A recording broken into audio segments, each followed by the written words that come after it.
Ito 78 to. Ito nasa 70, kulang-kulang 76 kasi ito eh. Bale 78 mm to siya. Palabasin ng konti dito yung lining, ay itong pads niya. Kabilaan. Dito pantay sa kabila. Itong sa may bakal na to, pantay siya dito. Dito palabasin siya ng mga 17. Ganyan. Ganyan yung labas niya. Tibay naman yun, di ba? Oo. Kahit nakalabas siya. Tapos palagyan mo na lang ng ano dito, pandikit para alalay. Para hindi siya bumigay agad ha.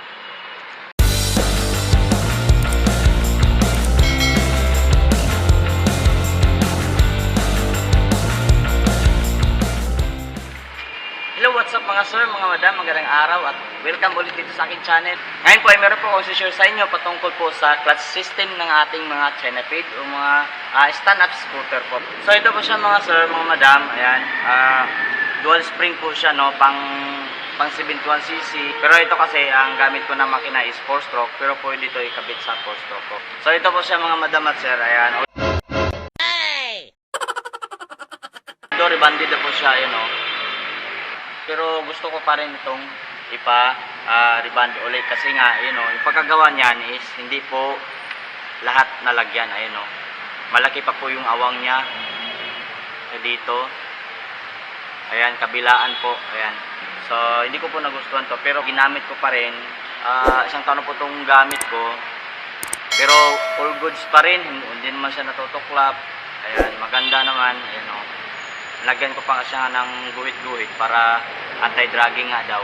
So, ang gagawin ko po ngayon is papariban ko po ulit at saka may babaguhin lang ako konti dito sa pag-riban ng aking clutch. At saka magpapalit na rin ako ng wave washer. Ayan. Buti may pang-reserva tayo na wave washer para palitan natin to. Kasi nga, itong isa nakita ko dito, putol na po. So, bakit po ba ako magpapariban uli? So, ayan, papakita ko po sa inyo ha. Ayan. Nakikita nyo naman na makapal pa po yung dinikit na asbesto sa kanya. Ayan. Ito kasing clutch bill ko, ayan o.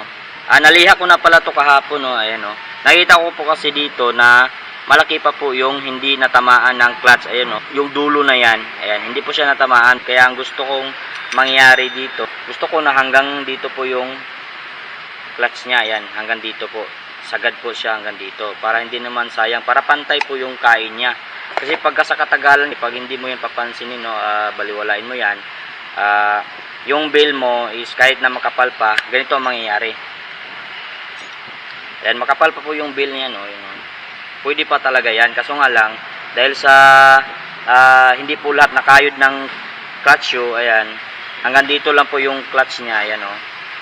Malalim na po itong part na to, malalim na po yan kumpara po dito. Ito wala pang bawas kahit na konti. Kasi nga hanggang dito lang po yung palo ng clutch niya. Kaya ito, hindi na to magagamit kung sakaling ganito mangyari. Kasi nga sisirain lang po yung bagong clutch nyo dito. Ang gagawin ko po dito, palakihan ko po dito. Ayan, ito yung sukat niya eh. 14 mm. So, gawin ko siyang 17 yata. Bago po kayo magpariban ho, ay sukatin nyo po ang inside diameter ng inyong clutch bill. Ayan. Ako kasi pag nagpapariband ako ng mga ganito, mga clutch is, binibigyan ko po sila ng sukat talaga kung ano yung gusto ko. Para pagkakuha mo is pantay na, hindi mo na kailangan maghasa pa. Kasi pag hasain mo pa, maaaring kasing hindi siya pantay eh, maaaring tumabing eh. So, pangit yung lapat sa ating clutch bill. Mas maganda kung pagkuha mo doon is may sukat na para hindi mo na hasain. Sukatin nyo po itong diameter ng inyong bell. Yung inside po So 78 mm ho yung kanyang inside. Maluwag na po itong clutch ko, ayun oh. So malayo na po no. Ayun oh. So isa din to sa dahilan kung ba't ako magpapariband uli. Para pagka kunting buka lang niya is nag-i-engage na siya agad dito. So yun po yung gusto kong mangyari para yung lifespan ng ating clutch is matagal din. Daling ko muna to sa gagawa. Dito po ako nagpapariband kay Erico Clutch and Brake. Dito sa may Franco Samurai Street yata to. Hindi ako nagkakamali. Basta dyan sa kabila na yan. Yun yung Juan Luna. Ayan. Kung pupunta po kayo dito, papagawa kayo dito, search nyo lang yung retail market ng Tondo. Yan, retail market po dyan sa unahan niyan. Tapos, lakarin nyo lang dito, may makikita na kayo na sea oil at saka Petron. Ayan, Petron na yan. Tapos yung tapat ng Petron ay ito. Ayan. Yung Irico clutch and brake. So, kung gusto niyo papagawa, dito lang po kayo pupunta. A few moments later. So, ito na po sa mga sir, mga madam. Ayan, nakuha ko na po. So, 2 beses po ako pumunta doon kasi nga ang nangyari is mali-mali yung unang gawa nila. So, ito na po siya mga madam at sir. Ayan, napariban ko na siya. And then, nasunod naman yung gusto ko. Kaso nga lang, yung sukat is hindi accurate. Okay? Ang nangyari dito is naging 18. Ayan, 17 lang yung sinabi ko. 18. Ayan, dito naman sa outside diameter niya, kabuuan, naging 79. Ang sabi ko po kanina nung unang punta ko is, dito, magiging 17. Ayan, kahit na lagpas siya dito, walang problema, basta 17.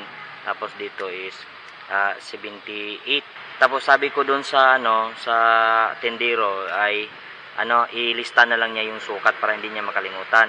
Sabi niya, hindi na daw kasi alam na daw niya. So pagkabalik ko doon ng mga alas 12, pagkakuha ko, tapos na. Kaso nga lang, ang nangyari is, ito, 15 lang. 15 lang yung lapad niya. Ito, kabilaan. Tapos dito naman, dito sana, sakto na yun. Kasi 78 yun. Di katulad dito na 79, ayan o.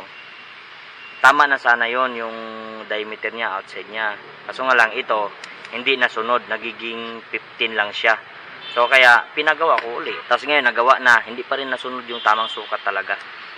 Ewan ko ba kung bakit ganun. So binayaran ko na lang kasi nakakahiya naman din sa kanila. Gagawin ko na lang po dito ay hasain ko na lang to ng mano-mano. So yun po mga badam at sir, nahasa ko na po siya.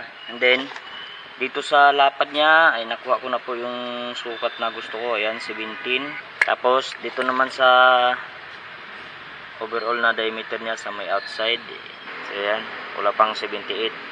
Tapos sinukat ko na po siya dito, pinasok ko na siya. Ayan, may play na siya ng konti. So sana hindi na sumayad, no. Kung sumayad man, sana makapag-idle pa rin siya. Pinalitan ko na rin pala ng wave washer. Ito yung wave washer na dati, ayun, putol na po yung isa, then yung isa hindi pa putol pero pitpit na. Ayan, halos diretso na po siya. So bago nyo po ikabit mga madam at sir, siguraduhin nyo po na hindi nag-stack up yung inyong clutch. Ayan o, sungkitin nyo muna. Ayan, pag sungkit nyo ganon, pagka bumabalik naman siya, okay pa yan.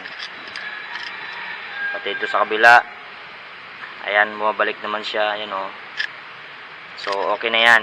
So yun po mga madam at sir, tapos ko na po siyang na-install, no. So may konting sabit lang po siya, may part ng ikot ng bell na may sabit po, katulad po nito. Ayan, naka-idle po yan. Ayan, kung napapansin nyo sa may chain niya, ayan o, magalaw yung chain niya. Tapos pag i-atras ko siya, may sumasabit. Ayan o, ayan o, yun, sumasabit po yun.